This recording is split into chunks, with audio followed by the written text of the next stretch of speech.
চীনের হনান প্রদেশের হুয়াসিয়ান কাউন্টি, যা দেশের অন্যতম প্রধান গম উৎপাদন কেন্দ্র হিসেবে পরিচিত। সেখানে 1,20,000 হেক্টরেরও বেশি জমির গম পরিপক্ক হয়েছে। ইতিমধ্যে কিছু এলাকায় গম কাটা শুরু হয়েছে। ওয়াকাংচাই টাউনশিপে কৃষকরা আধুনিক হারভেস্টার ব্যবহার করে দ্রুত ফসল সংগ্রহ করছেন। আমরা প্রতিদিন ভোর থেকে সন্ধ্যা পর্যন্ত কাজ করছি। যত দ্রুত সম্ভব পাকা গম কাটার জন্য যন্ত্রপাতির সর্বোচ্চ ব্যবহার করছি।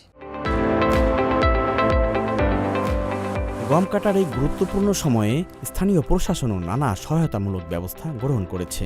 সরকারি ভবনসহ বিভিন্ন উন্মুক্ত স্থান শস্য শুকানোর জন্য আগেভাগেই প্রস্তুত করা হয়েছে।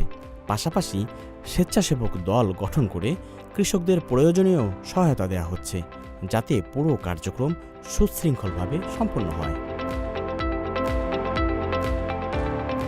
একই প্রদেশের হুয়াইবিন কাউন্টিতেও 56,600 হেক্টরেরও বেশি জমির গম কাটার উপযোগী হয়েছে। সেখানে স্থানীয় সরকার গম কাটা, পরিবহন এবং গুদামজাতকরণের পুরো প্রক্রিয়াকে একটি সমন্বিত ব্যবস্থার আওতায় এনেছে। অঞ্চল জুড়ে 156টি শস্য শুকানোর কেন্দ্র 24 ঘন্টা 2 শিফটে পরিচালিত হচ্ছে, যাতে একই দিনে ফসল কাটা, শুকানো এবং সংরক্ষণের কাজ সম্পন্ন করা যায়। পূর্ব চীনের শাংতং প্রদেশের চাওচোয়াং শহরেও 1,66,000 হেক্টরের বেশি জমির গম ধীরে ধীরে কাটার উপযোগী হয়ে উঠছে।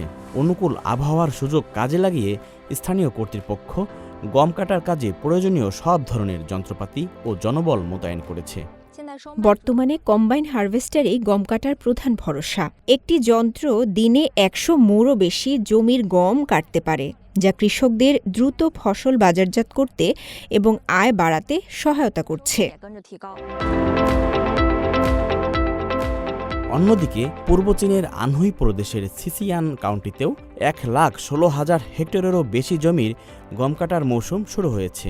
চলতি মৌসুমের আগে স্থানীয় প্রশাসন কৃষিযন্ত্র পরিচালনা এবং ফসল কাটার সময় ক্ষয়ক্ষতি কমানোর বিষয়ে কৃষকদের বিশেষ প্রশিক্ষণ দিয়েছে।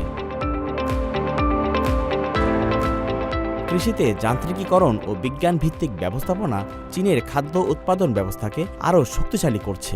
দ্রুত ফসল সংগ্রহ, সংরক্ষণ ও বাজারজাতকরণের মাধ্যমে যেমন কৃষকদের আয় বাড়ছে, তেমনি জাতীয় খাদ্য নিরাপত্তা হচ্ছে আরও সুসংহত। আল আমিন আজাদ, সিএমজি বাংলা।